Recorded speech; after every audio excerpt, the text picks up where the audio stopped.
श्री पंचमुखी हनुमान कवच स्तोत्रम्। ओम श्री पंचवदनाय आंजनेयाय नमः। विनियोगः। ओम अस्य श्री पंचमुख हनुमत् कवच मंत्रस्य ब्रह्मा ऋषिः गायत्री छन्दः पंचमुख विराट हनुमान देवता। ह्रीं बीजं श्रीं शक्ति क्रौं कीलकं क्रूं कवचं क्रैं अस्त्राय फट। श्री गरुड़ उवाच अथ ध्यानं प्रवक्ष्यामि शृणु सर्वांग सुंदरी।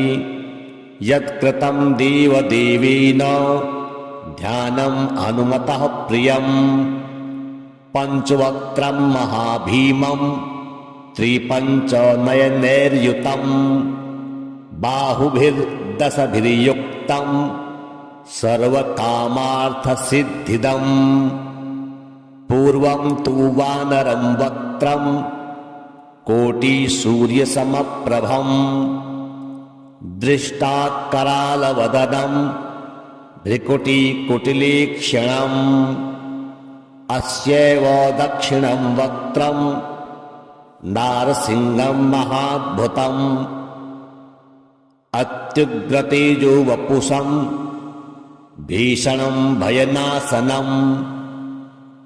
पश्चिमं गारुणं वक्त्रं वक्रतुण्डं महाबलम् सर्वनागप्रशमनं विषभूतादिकृन्तनम्। उत्तरं शौकरं वक्त्रं कृष्णं दीप्तं नभोपमं पातालसिंहवेताल ज्वररोगादिकृन्तनम्। ऊर्ध्वं हयाननं घोरं दानवान्तकरं परम् येन वक्त्रेण विप्रेन्द्र तारकाख्यं महासुरम्। जघान शरणं तत्स्यात् सर्वशत्रुहरं परम्। ध्यात्वा पंचमुखं रुद्रं हनुमन्तं दयानिधिम् खङ्गत्रिशूलखट्वाङ्गं पाशमङ्कुशपर्वतं मुष्टिं कौमोदकीं वृक्षं धारयन्तं कमण्डलुं भिन्दिपालं ज्ञानमुद्रां दशभिर्मुनिपुङ्गवम्। एतान्यायुधजालानि धारयन्तं भजाम्यहम्। प्रेतासनोपविष्टं तं सर्वाभरणभूषितं दिव्यमालाम्बरधर दिव्यगन्धानुलेपनम्। ॐ श्री पंचवदनाय आंजनेयाय नमः। विनियोगः। ओम अस्य श्री पंचमुख हनुमत् कवच मंत्रस्य ब्रह्मा ऋषिः गायत्री छन्दः पंचमुख विराट हनुमान देवता। ह्रीं बीजं श्रीं शक्ति क्रौं कीलकं क्रूं कवचं क्रैं अस्त्राय फट। श्री गरुड़ उवाच अथ ध्यानं प्रवक्ष्यामि शृणु सर्वांग सुंदरी। यत्कृतं देवदेवेन ध्यानं हनुमतः प्रियं। पंचवक्त्रं महाभीमं त्रिपञ्चनयनैर्युतं बाहुभिर्दशभिर्युक्तं सर्वकामार्थसिद्धिदं। पूर्वं तु वानरं वक्त्रं कोटिसूर्यसमप्रभम् दृष्टात्करालवदनम् भ्रिकुटिकुटिलीक्षणम् अस्यैव दक्षिणं वक्त्रम् नारसिंहं महाद्भुतम् अत्युग्रतेजो वपुषम् भीषणं भयनाशनम् पश्चिमं गारुणं वक्त्रम् वक्रतुण्डं महाबलम् सर्वनागप्रशमनम् विषभूतादिकृन्तनम् उत्तरं शोकरं वक्त्रं कृष्णं दीप्तं नभूपमम् पातालसिंहवेताल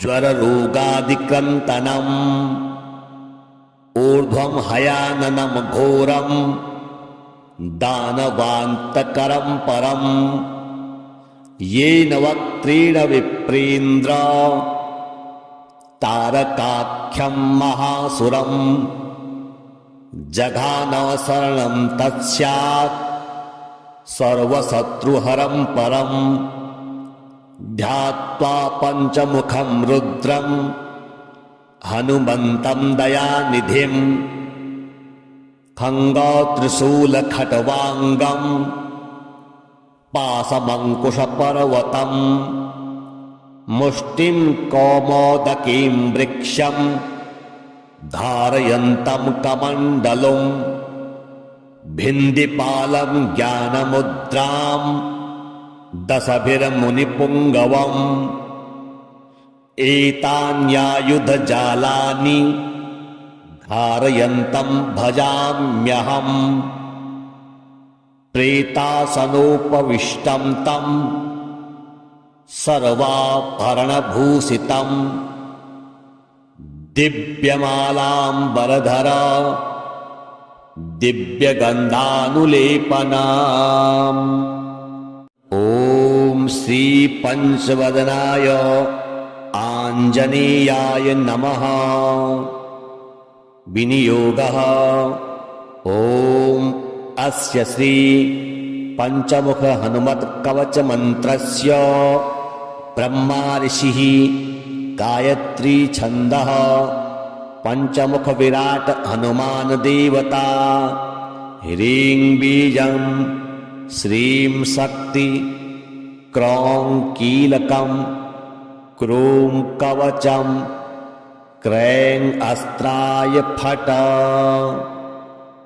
श्री गरुड़ उवाच अथ ध्यानं प्रवक्ष्यामि शृणु सर्वाङ्गसुन्दरी यत्कृतं देवदेवेन ध्यानं हनुमतः प्रियं पंचवक्त्रं महाभीमं त्रिपञ्चनयनैर्युतं बाहुभिर्दशभिर्युक्तं सर्वकामार्थसिद्धिदम् पूर्वं तु वानरं वक्त्रं कोटिसूर्यसमप्रभम् दृष्टात्करालवदनं भ्रिकुटिकुटिलीक्षणम् अस्यैव दक्षिणं वक्त्रं नारसिंहं महाद्भुतम् अत्युग्रतेजो वपुषम् भीषणं भयनाशनम्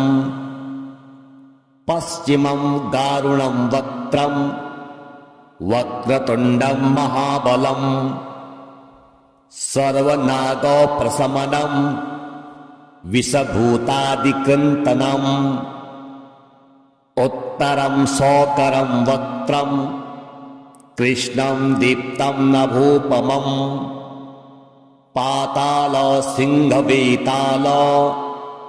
ज्वररोगादिकृन्तनम् ऊर्ध्वं हयाननं घोरं दानवान्तकरं परम् येन वक्त्रेण विप्रेन्द्र तारकाख्यं महासुरम् जघान शरणं तत्स्यात् सर्वशत्रुहरं परम् ध्यात्वा पञ्चमुखं रुद्रं हनुमन्तं दयानिधिं खङ्गत्रिशूलखट्वाङ्गं पाशमङ्कुशपर्वतं मुष्टिं कौमोदकीं वृक्षं धारयन्तं कमण्डलुं भिन्दिपालं ज्ञानमुद्रां दशभिर्मुनिपुङ्गवम्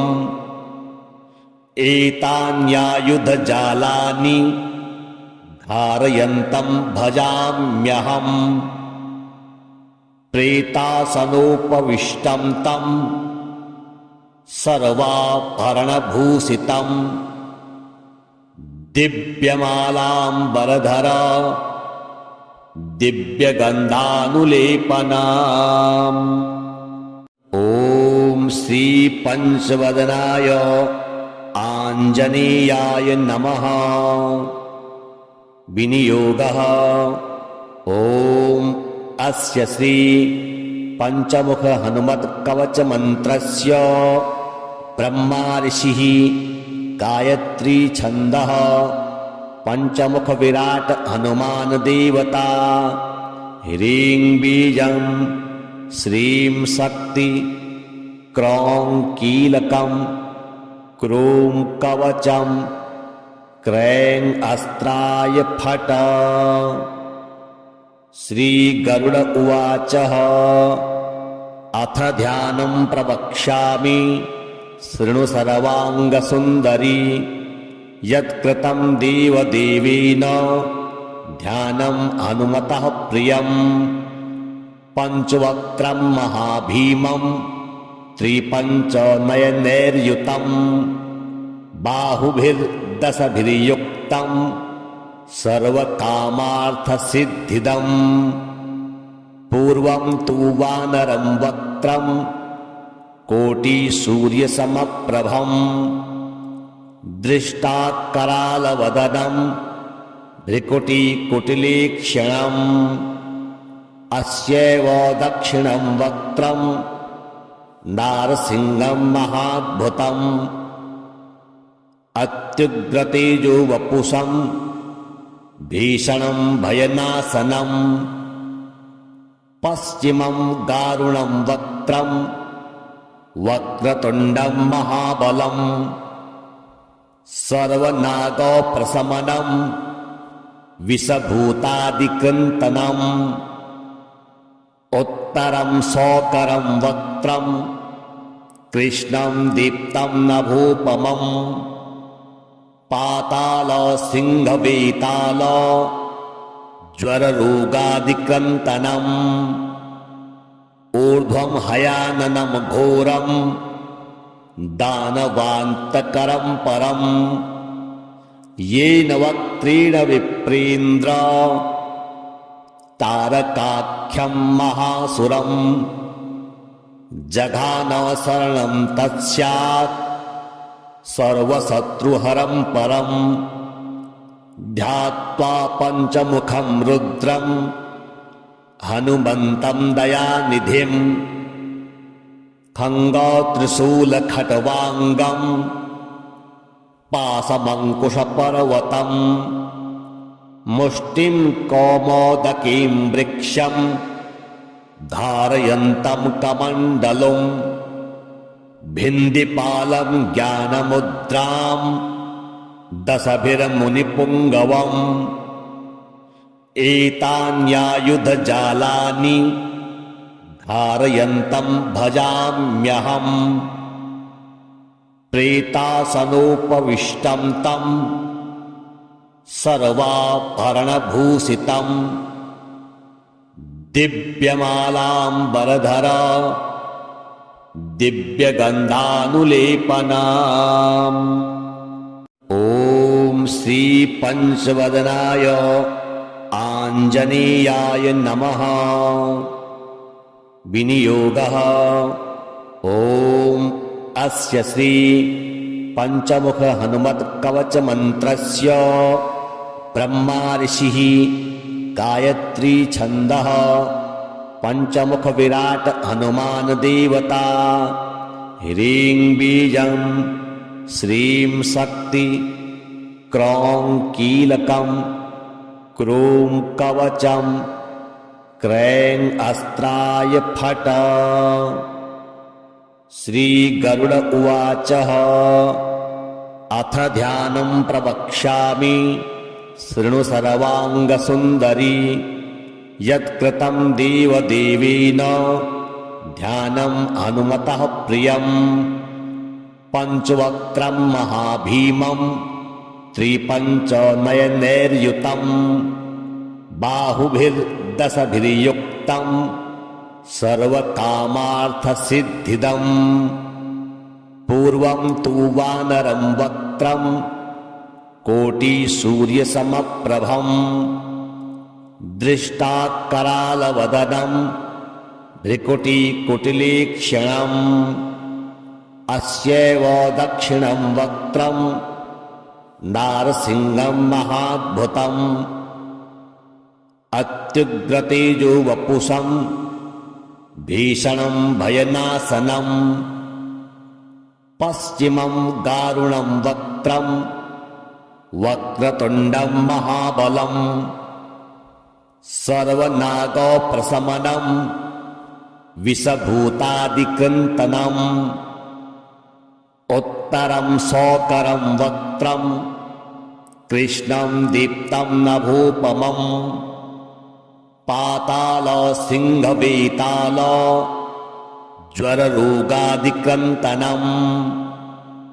ऊर्ध्वं हयाननं घोरं दानवान्तकरं परम् येन वक्त्रेण विप्रेन्द्र तारकाख्यं महासुरम्। जघान शरणं तत्स्यात् सर्वशत्रुहरं परम् ध्यात्वा पञ्चमुखं रुद्रं हनुमन्तं दयानिधिं। खङ्गत्रिशूलखट्वाङ्गं पाशमङ्कुशपर्वतं मुष्टिं कौमोदकीं वृक्षं धारयन्तं कमण्डलुं। भिन्दिपालं ज्ञानमुद्रां दशभिर्मुनिपुङ्गवम्। एतान्यायुधजालानि धारयन्तं भजाम्यहम्। प्रेतासनोपविष्टं तं सर्वाभरणभूषितं दिव्यमालाम्बरधर दिव्यगन्धानुलेपनम्। ॐ श्रीपञ्चवदनाय आञ्जनेयाय नमः। विनियोगः ॐ अस्य श्री पंचमुख हनुमत्कवचमन्त्रस्य ब्रह्मा ऋषिः गायत्री छन्दः पंचमुख विराट हनुमान देवता ह्रीं बीजं श्रीं शक्ति क्रौं कीलकं क्रूं कवचं क्रैं अस्त्राय फट्। श्रीगरुड उवाच अथ ध्यानं प्रवक्ष्यामि शृणु सर्वाङ्गसुन्दरी यत्कृतं देवदेवेन ध्यानं हनुमतः प्रियम्। पञ्चवक्त्रं महाभीमं त्रिपञ्चनयनैर्युतं बाहुभिर्दशभिर्युक्तं सर्वकामार्थसिद्धिदम्। पूर्वं तु वानरं वक्त्रं कोटिसूर्यसमप्रभं दृष्टाकरालवदनं भ्रिकुटिकुटिलीक्षणम्। अस्यैव दक्षिणं वक्त्रं नारसिंहं महाद्भुतम् अत्युग्रतेजोवपुषं भीषणं भयनाशनम्। पश्चिमं गारुणं वक्त्रं वक्रतुण्डं महाबलम् सर्वनागप्रशमनं विषभूतादिकृन्तनम् उत्तरं सौकरं वक्त्रं कृष्णं दीप्तं नभोपमम् पाताल सिंहवेताल ज्वररोगादिकृन्तनम् ऊर्ध्वं हयाननं घोरं दानवान्तकरं परम् येन वक्त्रेण विप्रेन्द्र तारकाख्यं महासुरम् जघान शरणं तत्स्यात् सर्वशत्रुहरं परम् ध्यात्वा पञ्चमुखं रुद्रं हनुमन्तं दयानिधिं खङ्गत्रिशूलखट्वाङ्गं पाशमङ्कुशपर्वतम् मुष्टिं कौमोदकीं वृक्षं धारयन्तं कमण्डलुं भिन्दिपालं ज्ञानमुद्रां दशभिर्मुनिपुङ्गवम् एतान्यायुधजालानि धारयन्तं भजाम्यहम् प्रेतासनोपविष्टं तं सर्वाभरणभूषितं दिव्यमालाम्बरधर दिव्यगन्धानुलेपनम् ॐ श्री पंचवदनाय आञ्जनेयाय नमः। विनियोगः ॐ अस्य श्री पंचमुख हनुमत् कवच मंत्रस्य ब्रह्मा ऋषिः गायत्री छन्दः पंचमुख विराट हनुमान देवता ह्रीं बीजं श्रीं शक्ति क्रौं कीलकं क्रूं कवचं क्रैं अस्त्राय फट। श्री गरुड़ उवाच अथ ध्यानं प्रवक्ष्यामि शृणु सर्वांगसुन्दरी यत्कृतं देवदेवेन ध्यानं हनुमतः प्रियं पंचवक्त्रं महाभीमं त्रिपञ्चनयनैर्युतं बाहुभिर्दशभिर्युक्तं सर्वकामार्थसिद्धिदम् पूर्वं तु वानरं वक्त्रं कोटिसूर्यसमप्रभं दृष्टात्करालवदनं भ्रिकुटिकुटिलेक्षणम् अस्यैव दक्षिणं वक्त्रं नारसिंहं महाद्भुतम् अत्युग्रतेजो वपुषं भीषणं भयनाशनम्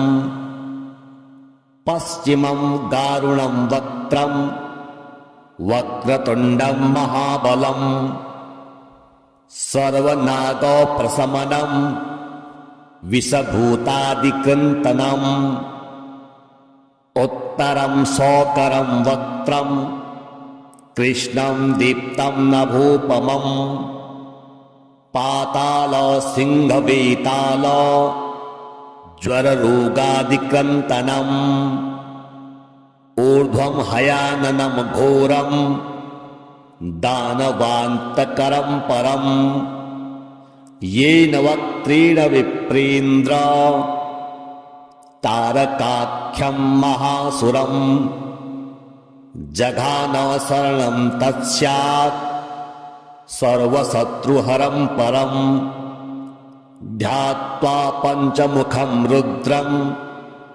हनुमन्तं दयानिधिं खङ्गत्रिशूलखट्वाङ्गं पाशमङ्कुशपर्वतम् मुष्टिं कौमोदकीं वृक्षं धारयन्तं कमण्डलुं भिन्दिपालं ज्ञानमुद्रां दशभिर्मुनिपुङ्गवम् एतान्यायुधजालानि धारयन्तं भजाम्यहम् प्रेतासनोपविष्टं तं सर्वाभरणभूषितं दिव्यमालाम्बरधरा दिव्यगन्धानुलेपनम्।